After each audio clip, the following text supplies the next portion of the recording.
Marco എന്ന ചിത്രത്തിൻ്റെ OTT അപ്ഡേഷനാണ് ഇന്നൊരു വീഡിയോ ഭാഗത്ത്. വീഡിയോയിലേക്ക് മുൻപ് വീഡിയോ ലൈക്ക് ചെയ്യുക, ചാനൽ സബ്സ്ക്രൈബ് ചെയ്യുക. ഡിസംബർ മാസം ഇനിയും ധാരാളം ചിത്രങ്ങൾ OTT റിലീസ് ചെയ്യും. ചാനൽ ഭാഗം പരിശോധിച്ചാൽ നിങ്ങൾക്ക് കാണാം. ഉണ്ണി മുകുന്ദൻ, കബീർ സിംഗ്, ജഗദീഷ്, സിദ്ദീഖ് എന്നൊക്കെ പ്രധാന കഥാപാത്രങ്ങളായ ചിത്രമായിരുന്നു മാർക്കോ. ചിത്രത്തിന് ഇപ്പോഴും നല്ല മികച്ച പോസിറ്റീവ് റെസ്പോൺസ് തന്നെയാണ് പുറത്തുവന്നുകൊണ്ടിരിക്കുന്നത്.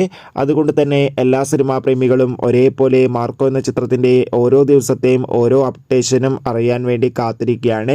ഫൈനലി ചിത്രത്തിൻ്റെ ഏറ്റവും പ്രധാനപ്പെട്ട OTT സാറ്റലൈറ്റ് അപ്ഡേഷൻ ലഭിച്ചിട്ടുണ്ട്. ആ അപ്ഡേഷൻ മറ്റൊന്നുമല്ല, ചിത്രത്തിൻ്റെ OTT അവകാശങ്ങളൊക്കെ ഡിസ്നി പ്ലസ് ഹോട്ട്സ്റ്റാറും സാറ്റലൈറ്റ് അവകാശങ്ങൾ ഏഷ്യാനെറ്റും സ്വന്തമാക്കിയെന്നാണ് ഇപ്പോൾ റിപ്പോർട്ടുകൾ സൂചിപ്പിക്കുന്നത്. കാത്തിരിക്കാം കൂടുതൽ അപ്ഡേഷൻ അറിയാൻ വേണ്ടി. ചിത്രം കണ്ടവരുടെ അഭിപ്രായം കമൻറ്റ് ചെയ്യുക. ഡിസംബർ മാസത്തിൽ ഇനിയും ധാരാളം ചിത്രങ്ങൾ അങ്ങോട്ട് OTT റിലീസ് ചെയ്യാൻ പോവുകയാണ്. ചാനൽ ഭാഗം പരിശോധിച്ചാൽ നിങ്ങൾക്ക് കാണുക. Bye bye.